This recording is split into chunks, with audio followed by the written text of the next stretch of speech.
যারা মা বাবাকে বাদ দেয় না, মা বাবার খোঁজখবর নেয় না, মা বাবার সেবা যত্ন করে না, তাদের শিক্ষারই কি দাম আছে?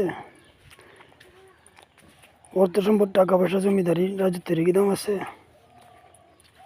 তাদের লেখাপড়ার কি দাম আছে? তাদের ক্ষমতার কি দাম আছে? কিচ্ছু মূল্য নাই, সব বেকার। যারা মা বাবারে বাদ দেয় না, মা বাবার খোঁজখবর নেয় না,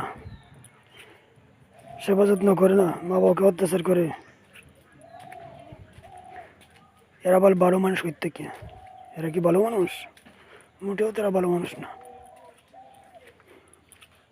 মা বাবার সেবা করতে হবে, যত্ন করতে হবে, তাদের খোঁজখবর নিতে হবে, তাদের সাথে সুন্দর ব্যবহার করতে হবে, ভালো ব্যবহার করতে হবে, সুন্দর সুন্দর ভালো ভালো কথা বলতে হবে।